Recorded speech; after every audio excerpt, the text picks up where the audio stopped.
চট্টগ্রাম জেলার বিভিন্ন প্রিন্ট ও ইলেকট্রনিক মিডিয়ার সাংবাদিকদের মতবিনিময় সভা করছে নবাগত চট্টগ্রাম জেলার পুলিশ সুপার রায়হান উদ্দিন খান।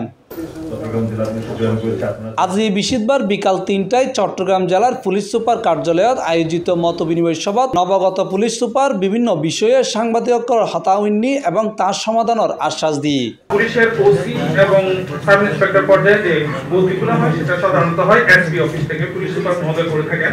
তো এই ক্ষেত্রে আমরা দেখে আসছি যে এখানে লাখ লাখ টাকার বাণিজ্য হয়ে থাকে।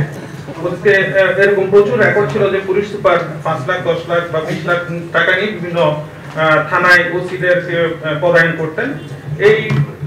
এই অবস্থাটা এখন থেকে মানে বন্ধ হবে কিনা, কোথায় কোথায় আক্রমণ হচ্ছে এটা একটা সঠিক ডাটা এবং কি পরিমাণ অস্ত্র লুট হয়েছে এই জিনিসটা আসলে আমাদেরকে জানানো দরকার, মিডিয়াকে জানানো দরকার, কি পরিমাণ অস্ত্র উদ্ধার হয়েছে এই জিনিসগুলো আসলে একটু জানা দরকার ছিল। সব রাতারাতি চেঞ্জ হবে এরকমও বলা যায় না, বাট 2 মাস পরে যদি আমরা বসি তাহলে আজকে যে কোশ্চেনগুলো আসলো এর মধ্যে কত পার্সেন্ট আমরা ইমপ্রুভ করলাম। পুলিশের সেবা দ্রুত গরিবের লক্ষ্যে হাজ গইতে স্যার এই নতুন পুলিশ সুপার। গত 5 আগস্টর পরতন পুলিশ আবারও নতুনভাবে হাজ গইতে স্যার। এই হারণে জনগণ ও মিডিয়ার সহযোগিতা চাইয়ে পুলিশ এবং অবৈধ অস্ত্র উদ্ধারেও সাংবাদিক এবং জনগণের সহযোগিতা চাইয়ে তিনি।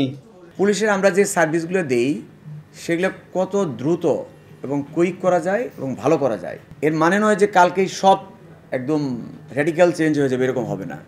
বাট এর মধ্যে কত পার্সেন্ট ইমপ্রুভ হলো, থানায় যারা আসে তাদেরকে যে ধরনের সার্ভিস আমরা দিয়ে থাকি সেগুলো আরও পজিটিভলি কী চেঞ্জ করা যায় সেই বিষয়ে আমি শুনতে চাচ্ছিলাম।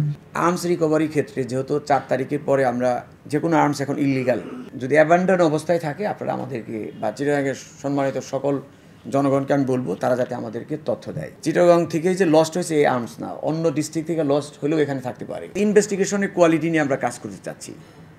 ইনভেস্টিগেশন হচ্ছে কিন্তু কোয়ালিটি হচ্ছে না, তো আমরা চাই যে কত বেশি কোয়ালিটি ইনভেস্টিগেশন এখানে করা যায় সেটা দেখব। এই সময় তিনি এক সাংবাদিকের প্রশ্নের উত্তরে হয় চট্টগ্রাম মেট্রোপলিটন পুলিশ যেভাবে সেবা দেয় জেলা পুলিশও আজিয়তুন ওই ধরনের সেবা দিব। পুলিশ এখন আসলে এই আপনারা জানেন যে জুলাই অগাস্টের পরে একটু ইনঅ্যাক্টিভ বা আমরা অ্যাক্টিভ পর্যায়ে যেতে চাচ্ছি পজিটিভলি।